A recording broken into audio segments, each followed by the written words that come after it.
महिला ने फंदा लगाकर दी जान, परिजनों ने लगाया ससुराल पक्ष पर मारपीट का आरोप। पुलिस का हर एंगल से कर रही है जांच।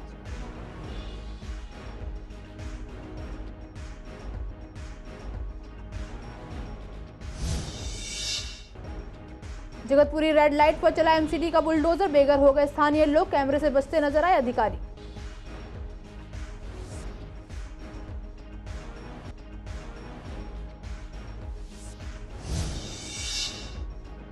पूर्वी दिल्ली में विफल होता दिखाई दे रहा है मेयर का दौरा। गंदगी में नहीं हुआ कोई सुधार, गंदे नाले से होकर बच्चे स्कूल जाने को मजबूर।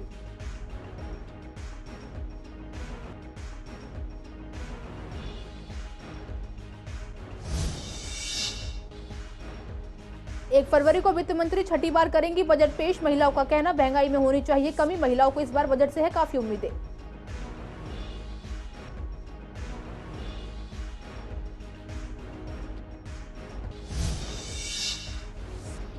अवैध रूप से शराब परोस रहे बार का भंडाफोड़। मॉल के ग्राउंड फ्लोर पर चल रहा था बार। शराब परोसने के लिए नहीं था कोई वैध लाइसेंस।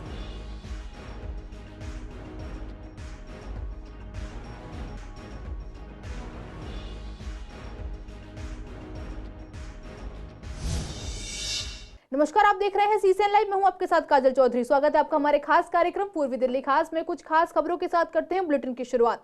उस्मानपुर इलाके में एक महिला ने फंदा लगाकर अपनी जान दे दी। मृतका की पहचान 32 साल की साक्षी के रूप में हुई है। पुलिस ने शव को कब्जे में लेकर सुरक्षित शवगृह में रखवा दिया है और परिजनों को घटना की जानकारी दे दी है। मौके से कोई सुसाइड नोट नहीं मिला है। मृतका के परिजनों का आरोप है कि साक्षी का पति उसके साथ मारपीट करता था, उसके बाद उसने यह कदम उठाया होगा। पुलिस हर एंगल से मामले की जांच कर रही है। मिली जानकारी के मुताबिक साक्षी परिवार के साथ गली नंबर 6 ब्रह्मपुरी उस्मानपुर में रहती थी। उसके परिवार में एक 4 साल की बेटी और पति नितिन है। नितिन गांधी नगर इलाके में कपड़े की दुकान पर काम करता है।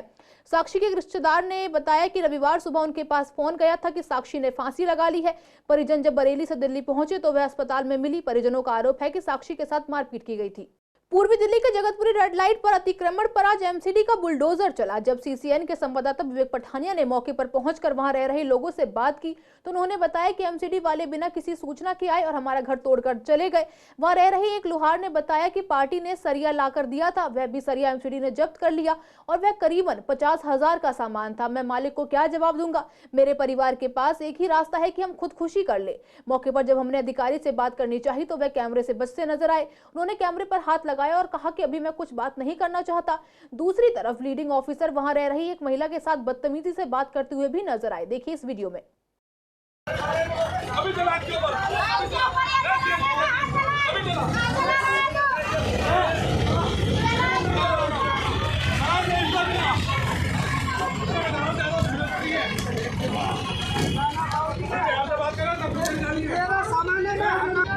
हम देखो लोहार है, हमारी इतनी गिनती सुन लो, मेरा सामान दिलवा दो, चाहे हमारा सारा सामान ये वाला ले जाओ, सरिये दिलवा दो जो किसी के काम बनने के लिए आए थे।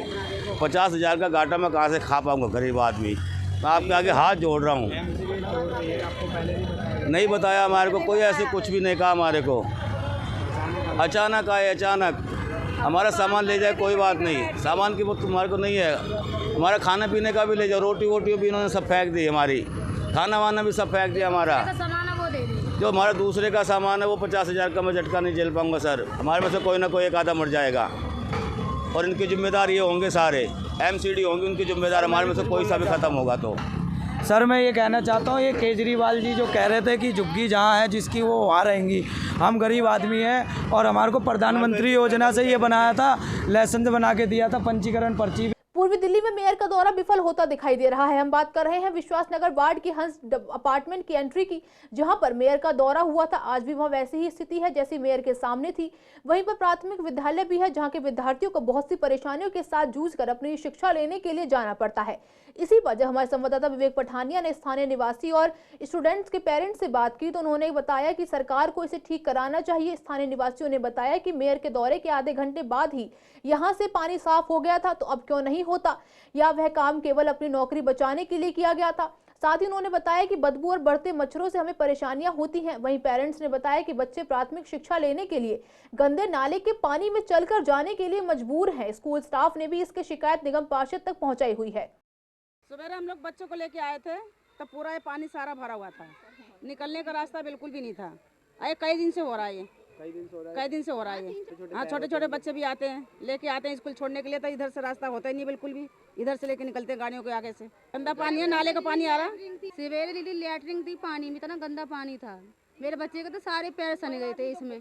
तो भैया हम आए तो हम भी तो गीले होंगे, हम कौन से सूखे रह जाएंगे। ये कराना चाहिए इनको सुविधा की, ये चीज़ साफ सफाई कराना चाहिए, अच्छा हो जाए बच्चों के लिए, हमारे लिए भी ठीक नहीं है। बीमारी लगेगी क्यों नहीं लगेगी, क्योंकि गंदा पानी है, लैटरिन का है, मतलब हर किसी के लिए ये नहीं ठीक है, इसको अच्छा होना चाहिए। भाई तो नाला बिलो का सफाई नहीं हो रहा, क्या करेगा कोई। अब आपके सामने ही सारा गंदा खाना बचा हुआ है। अच्छा, मच्छर तो हो ही रहे हैं पैदा भाई साहब, फिर बच्चे निकलेंगे स्कूल से, उनको भी दिक्कत है। वो सफाई वालों को बोला वो नाला खोले, नाला बेकार। इसकी जो दीवार है ना वो सारी ऐसी मिली पड़ी है, दोबारा बनेगा ये नाला जब जाकर नहीं इसकी समाधान होगा कुछ, वो करवाते हैं। उसके बाद में हुई थी, कल भी हुई थी। बताता रहा हूँ, आगे जो है ना, जो अपार्टमेंट जो बने हुए हैं ना, चित्रकूट है, वो जीवन बीमा है, इधर जो सारा ये ऐसे टूटा पड़ा, ये दोबारा नाल बनेगा जब जाके नहीं ये सुधार होगा। निकलने बढ़ने की परेशानी, साग सब्जी जल लेने जाते परेशानी होती, पानी भरा रहता, मच्छर पैदा हो रहे, दुनिया भर के बीमारियाँ। कॉर्पोरेट से लेकर शेयर बाजार, आम आदमी से लेकर किसान, हर व्यक्ति आने वाले बजट से एक उम्मीद लगाए हुए है। आपको बता दें कि 1 फरवरी 2024 को वित्त मंत्री निर्मला सीतारमण छठी बार बजट पेश करेंगी। वित्त मंत्री एक महिला है, इसीलिए महिलाओं को बड़ी उम्मीद है कि इस बजट में भी उनके लिए कुछ खास होगा। वहीं जब हमारी संवाददाता सोनिया शर्मा ने पूर्वी दिल्ली की महिलाओं से बात की तो उन्होंने बताया कि सबसे पहले महंगाई में कमी होनी चाहिए और जिस तरह से घर में इस्तेमाल होने वाली रोजमर्रा की चीजों के दाम बढ़ रहे हैं उनमें कटौती होनी चाहिए। वहीं कुछ कामकाजी महिलाएं मानती हैं कि रोजगार में बढ़ोतरी हो और सैलरी भी बढ़ाई जाए। महिलाओं का रोजगार मिलना बेहद मुश्किल होता जा रहा है। मैम, अब मैं जो देख रही हूँ, जब से मैंने होश संभाला है तो सरकार से तो मुझे अब कोई उम्मीद ही नहीं रह गई है, क्योंकि मैम बजट इतना ज़्यादा बढ़ चुका है कि आम आदमी का सर्वाइव करना बहुत मुश्किल हो चुका है। हर चीज़ को खरीदने के लिए पहले 10 बार सोचना पड़ता है कि हम लोग उसको खरीदें या ना खरीदें, फिर आगे हमारी ज़रूरतें कैसे पूरी होंगी। तो मैम सरकार से तो मुझे ना कोई उम्मीद है ही नहीं अब तो। मैम सबसे पहले तो ये है कि घर के लिए जो है मेन, जो हम अपना घर का पूरा राशन लाते हैं, हर चीज़ मैम डबल क्या 3 गुना ज़्यादा हो गई है, तो कई चीज़ें हम लोग अफोर्ड नहीं कर पाते हैं। तो हम चाहते हैं कि हम सब चीज़ें अफोर्ड कर सकें और हम भी एक आदमी की तरह अपनी लाइफ गुजार सकें। देखो जी, हम उम्मीद तो यही लगा के रखेंगे, आगे इतनी महंगाई है, काम है नहीं, तो भाई सिलेंडर महंगा है, वो भी सस्ता होना चाहिए। दूध बच्चों के लिए हम पिला नहीं सकते, वो भी सस्ता होना चाहिए। रसोई का जितना भी सामान है उसे सस्ता होना चाहिए। हर चीज़ महंगाई पे महंगाई, काम है नहीं, कहाँ से बच्चों को पालें। महंगाई बहुत आसमान छू रही है, बच्चे मुश्किल हो रहे पालने। सरकार को क्या करना चाहिए, महंगाई कम करनी चाहिए, अच्छे अपने 2 रोटी अपने घर में अपना आदमी खर्चा चला पाए, अपने बच्चों को संभाल पाए। देखो, हम तो यही उम्मीद करते हैं कि जो दिल्ली सरकार जो भी बजट में लाए वो महिलाओं को हित को रख के देख के लेके आए, क्योंकि ताकि महंगाई इतने ना हो, जैसे गैस सिलेंडर के रेट इतने ऊंचे हैं उसे थोड़े कम किए जाएं, बिजली और पानी की जो दरें हैं उसको सस्ता किया जाए, और ऐसे बजट में ऐसी महिलाओं को देख के ध्यान में रखा जाए कि उनके बजट पर ज़्यादा प्रभाव ना पड़े।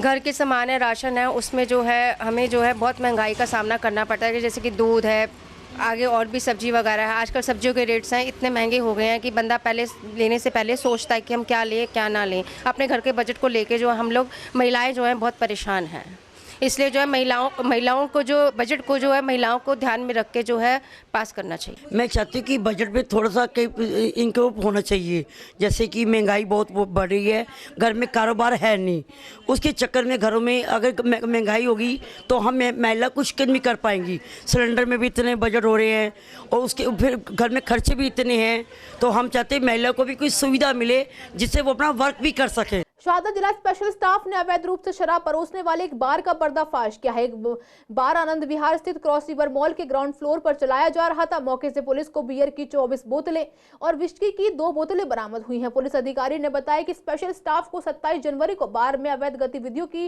सूचना मिली थी। सूचना पर पुलिस टीम ने मौके पर छापा मारा। खुद को संचालक बताने वाले शाहरुख, स्नाफ, राशिद, विक्की और यश से पूछताछ करने पर पता चला कि उनके पास शराब परोसने के लिए लाइसेंस नहीं है। इसके बाद पुलिस ने मौके पर मौजूद शराब वगैरह को कब्जे में ले लिया। पुलिस मामला दर्ज कर पूरे मामले की जांच कर रही है।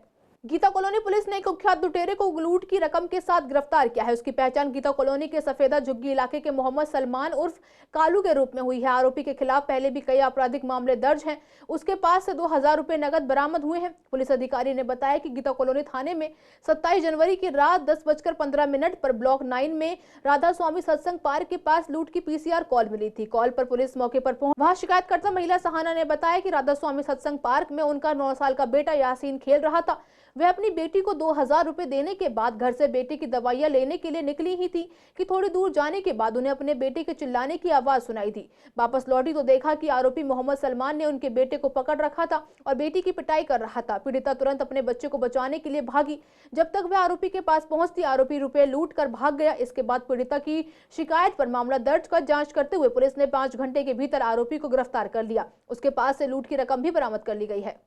नंदनगरी इलाके में उधार के पैसे वापस मांगने पर बदमाशों ने एक युवक को गोली मार दी। पीड़ित का आरोप है कि गोली लगने के बाद बदमाशों से बचने के लिए वह दौड़कर अस्पताल में घुस गए और वहां से पुलिस को सूचना दी। मौके पर पहुंची पुलिस पीड़ित के बयान पर हत्या के प्रयास का मामला दर्ज कर आरोपियों की तलाश कर रही है। घायल की पहचान फहीम के रूप में हुई है। वह परिवार के साथ वेलकम गली नंबर 2 में रहता है।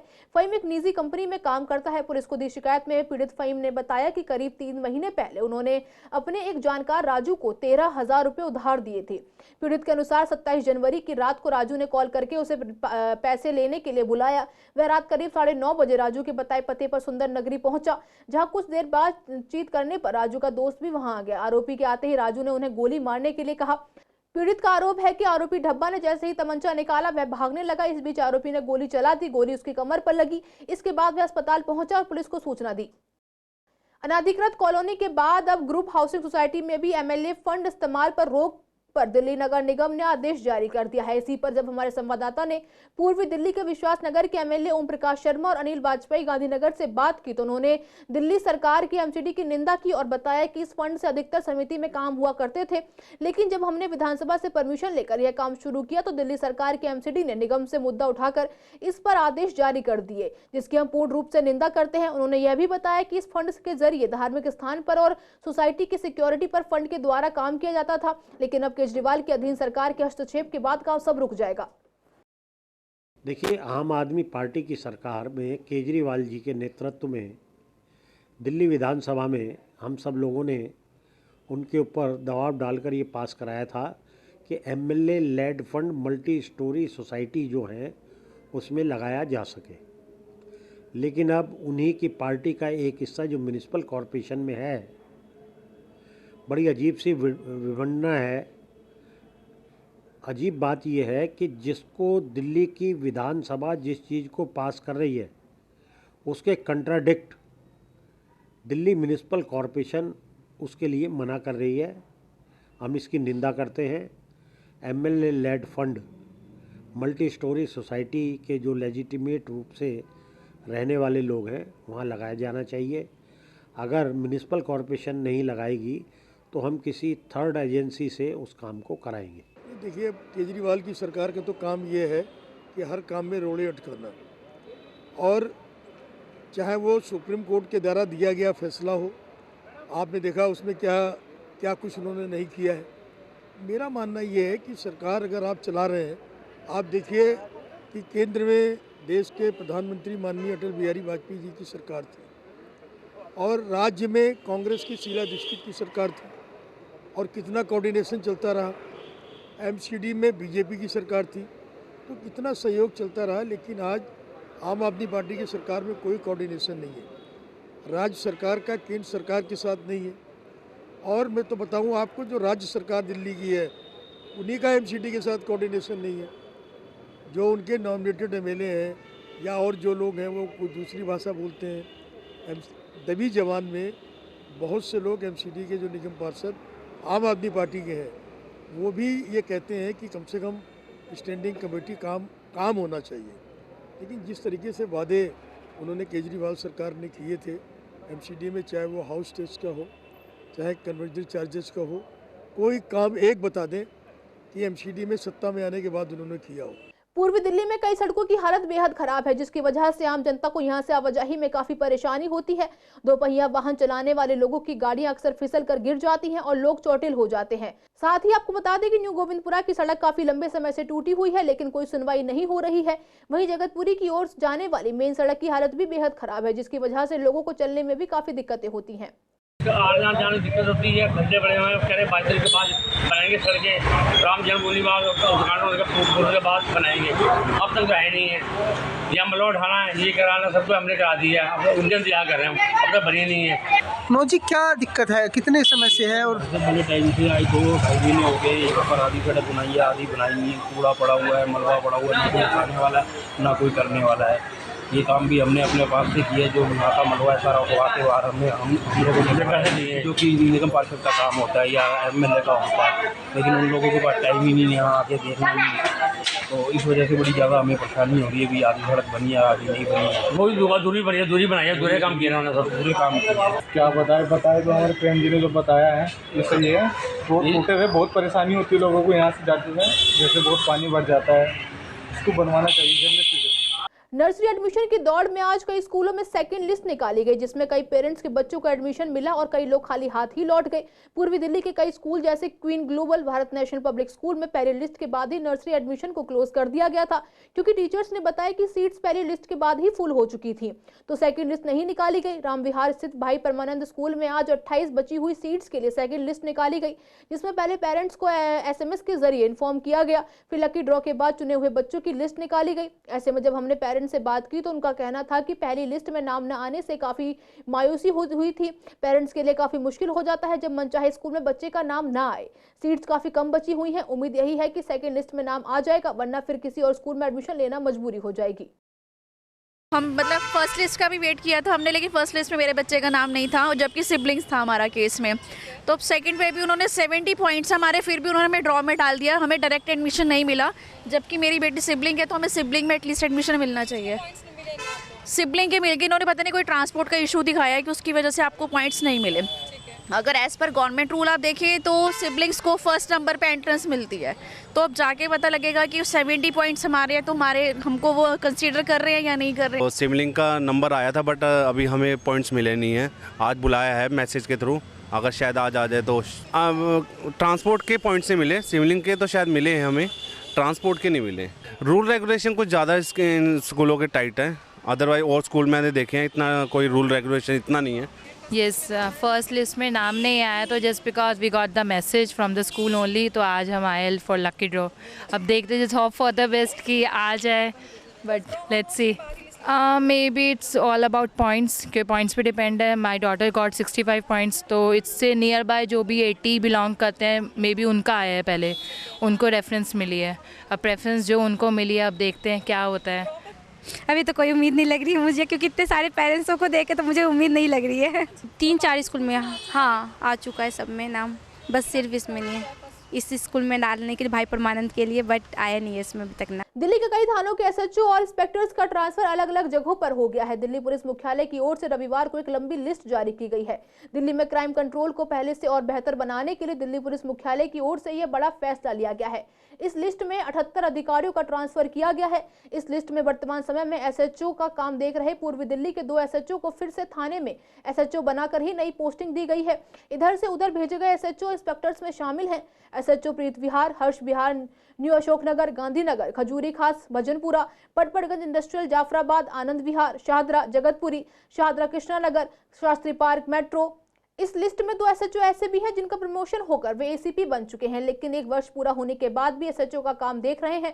नई पोस्टिंग लिस्ट आने के बाद भी उन्हें SHO का काम ही देखना होगा। आखिर कब जाकर उनका प्रमोशन होगा, यह एक बड़ा सवाल खड़ा हो गया है। इनका ट्रांसफर गांधीनगर के SHO भगवती प्रसाद को शाहदरा डिस्ट्रिक्ट के गांधीनगर से सेंट्रल दिल्ली के दरियागंज में भेजा गया है। वहीं ईस्ट डिस्ट्रिक्ट के प्रीत विहार थाने के SHO हीरा लाल को नॉर्थ डिस्ट्रिक्ट के सदर बाजार इलाके में भेजा गया है। आज के इस बुलेटिन में बस इतना ही। हर रोज ऐसी नई खबरें देखने के लिए देखते रहिए CCN लाइव। नमस्कार।